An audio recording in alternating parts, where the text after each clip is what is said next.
Hi, I'm Dan. This is Final Fury, but this is a different video than I usually do. But I wanted to break it up and respond to something I saw recently, which was the cassette tag. So as far as I can tell, this was started by a channel called Low Noise Jason Skills. I saw it, I liked it, and I had actually saw Noble Records vinyl tag version, and I thought maybe I should do that, but I don't think I need to do another vinyl tag. But a cassette tag, this is kind of interesting to me. Cassettes are really where I started my musical collection journey. It was short-lived, but it was significant. And then after I started collecting vinyl records, I started to see cassettes in the same places and was inspired to start gathering those again as well. But just as records are special, so are cassettes in their very own way. So I was glad to see this tag, and I'm going to do my best to respond to all the questions as closely as I can. Let's do it. So first off, a tape from 2022. And I only have one, so this was pretty easy. It's These Arms Are Snakes, Duct Tape and Shivering Crows. It's a collection of B-sides, rarities, demos. I showed this vinyl and this tape last summer, I believe. I still haven't opened this, still sealed, but this is the only tape that I have from 2022.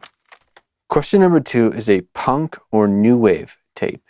I can't really think of anything in regards to punk, but when I think new wave in regards to what I have on tape, the first and only thing I thought of was modern English.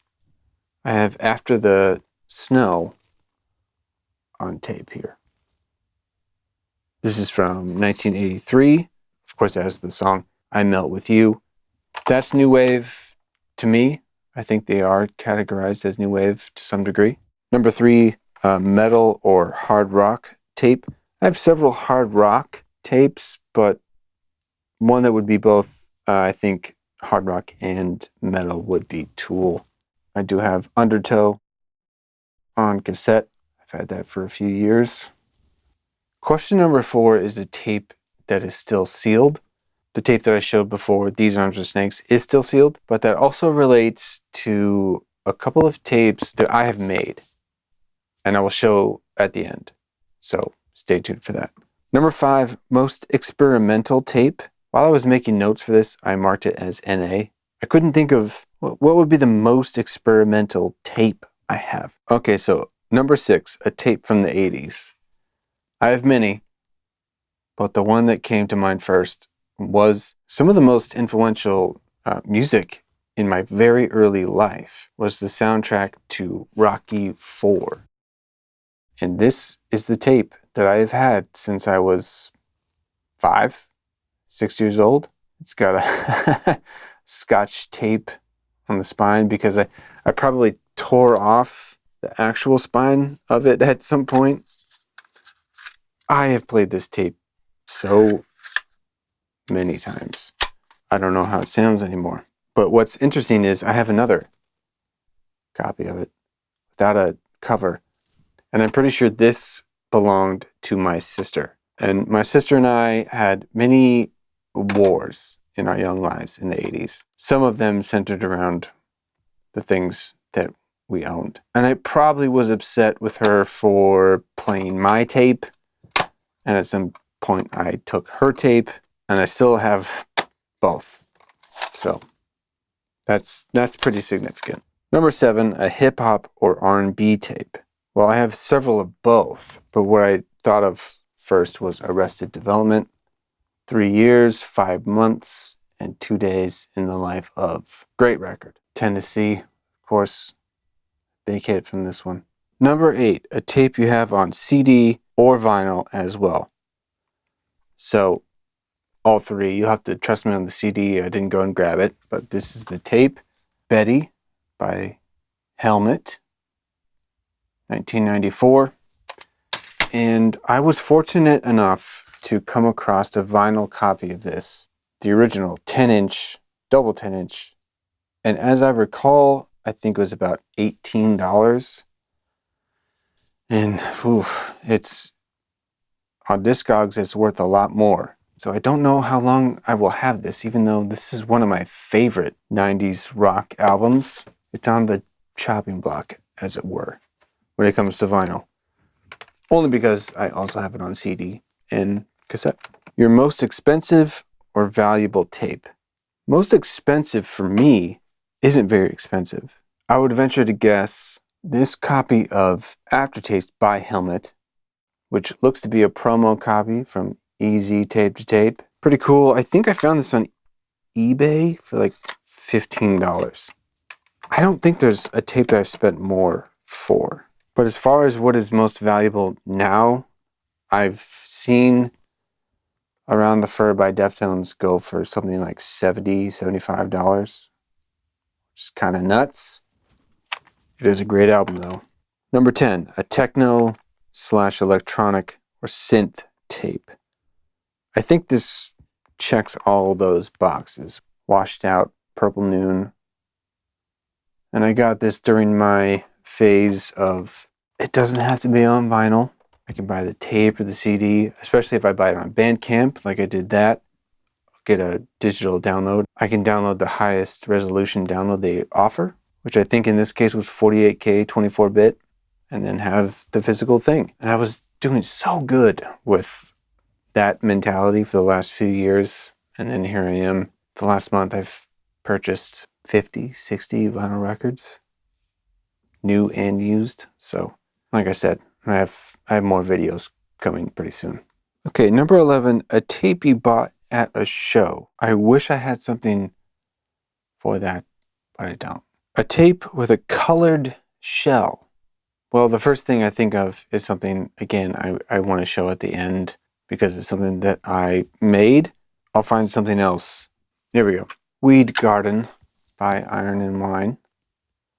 It's an EP, and it's on this kind of gold shell. Number 13, an import tape from a country other than your own. I actually recently ordered and received Clumsy by Our Lady Peace. Question number 14, will you buy more tapes in 2023? Why or why not? I would, if I come across some that I feel inspired to grab. Why? Because as vinyl becomes more and more popular in the wider culture, it becomes more expensive. Some things become harder to find or harder to get. And something like, this album from Washed Out, it was much simpler to just buy the tape and then have the digital download that comes with it. So as vinyl records become increasingly unpredictable in their quality and more expensive in their price, of course, things like cassettes seem more attractive as far as a physical thing to have. And especially if it's paired with a high resolution digital version, that's very attractive. So simply put, I don't see any reason why I would not buy more cassettes in 2023. Number 15, what do you play your tapes on? I'm very fortunate that I found a very good cassette player about 5 years ago, and that is the Nakamichi LX5, which you can see right here. And I'll do a close-up shot, of course. This unit in 1981, as far as I can tell, would cost about $850, which even at the time I bought it equaled about $2,000. But yeah, I have a really, really great cassette player. I know cassette players are not easy to come by anymore, especially new ones. But if you're looking for one that's going to have great playback quality that makes you think, would I rather have this on vinyl or CD? Nakamichi is a great brand to look at. As long as I can keep this thing serviced and working, I will probably keep this one forever. Number 16, show a mixtape or blank tape. And I found this. This is labeled Super Mix. Yeah, there we go. So this is on a Sony CD-It cassette tape.